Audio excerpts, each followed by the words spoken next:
kasayan, full wave at power up. Ano nga ba ang pagkakaiba? Ito siya kasayan, naka full wave ha. Ito naka full wave lang ito kasayan, hindi pa siya naka power up. Pero naka-ready na yung power up natin. Ito. Naka-ready na yung power up natin ha. Pero ito naka full wave pa lang to. Papakita ko sa inyo yung pagkakaiba ng full wave at power up. Ito yung reading niya. 14.6 ha. Magbubukas na tayo ng ano, park light, headlight at saka ng daylight. Ayan. Mas ka para mas makita nila lahat yung nakabukas. Ayan yung reading. Halos hindi siya nagbago. Tapos lalagay natin yung ating double contact. Ayan. Yung siya reading kasayan, halos hindi nagbabago yung reading natin ha. Saka nasa ano tayo, nasa full wave. Yan, tapos mini driving light. Tapos titingnan natin kung bababa yung kanyang ano. Yan yung reading ng kanyang ano. Nakabukas na ata, ikutan mo para mas makita nila.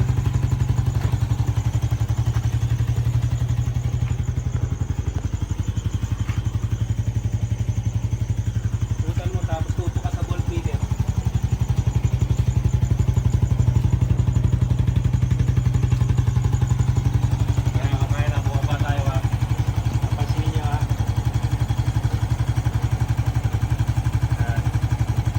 Yan, nakabukas, wala tayong pinapatay. Ipapakita ko sa inyo kung ano yung pagkakaiba ng power up lines. Ito, lahat siya nakakabit sa accessory wire. Nakalagay lahat sa accessory wire.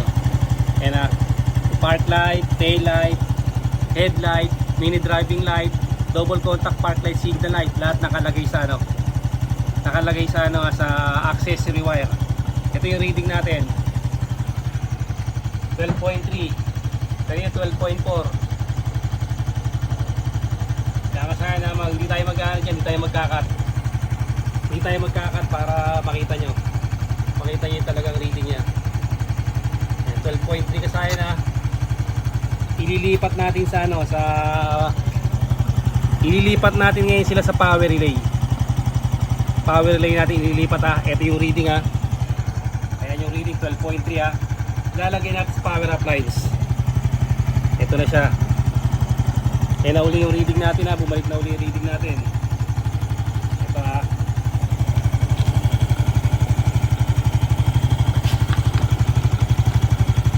Lalagay natin sa ating power relay. Power up lines tayo. Tapos meron pang isa. Ito hindi aabot. Magdudugtong tayo ng wire dito.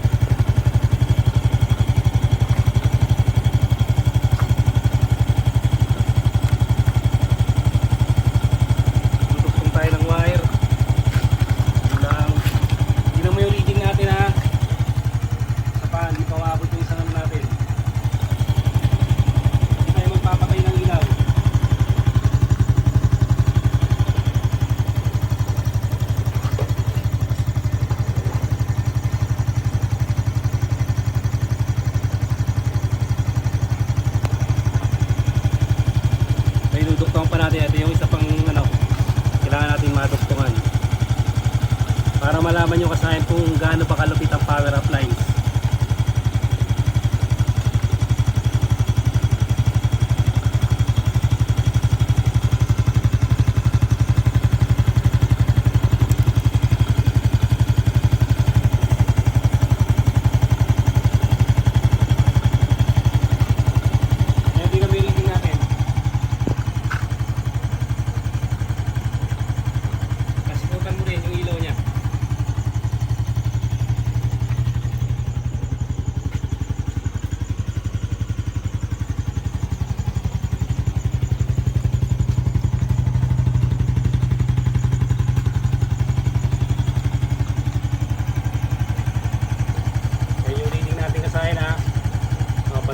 Para malaman niyo yung pagkakaiba.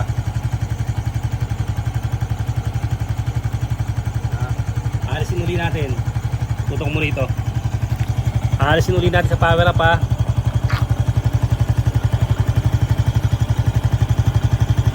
Dito.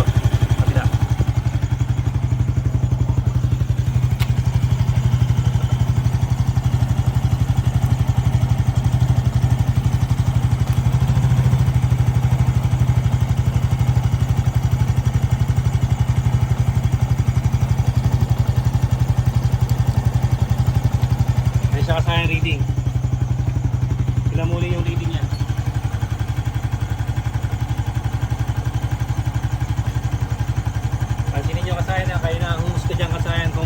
magandang power up lines.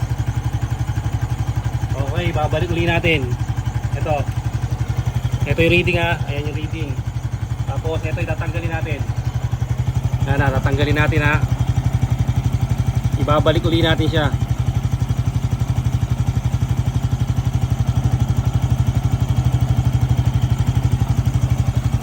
Bila.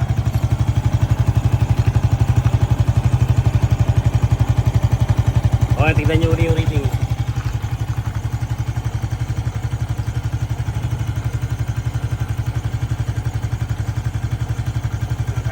Kahit i-ano natin kasaya, pagtatagalin natin yan dyan.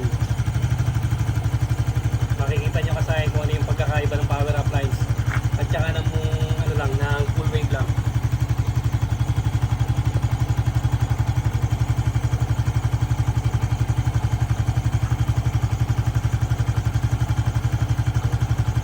Sinutan ko para makita nila bukas lahat. Wala tayong pinapatay dyan ng ilaw.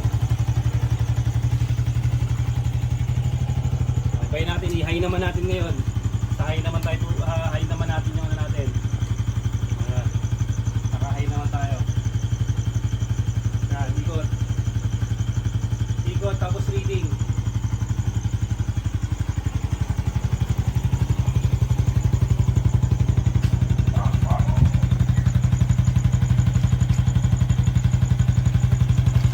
Ayan, reading. Ay, na wala tayong pinapatay ng ilaw kahit tumatras pa tayo, kahit tumatras ka pa, walang binabawas ng ilaw dyan. Kuwalat ang ilaw, yung kuwalat.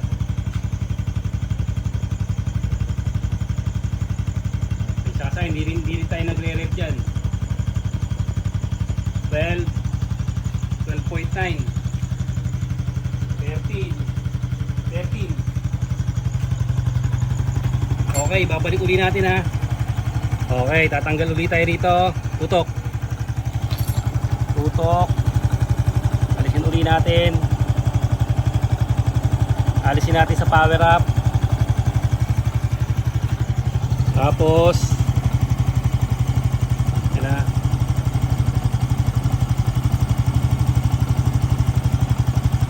Okay, nakaalis na ulit sa power up ha.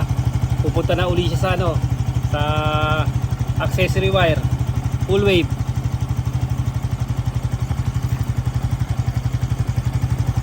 Reading.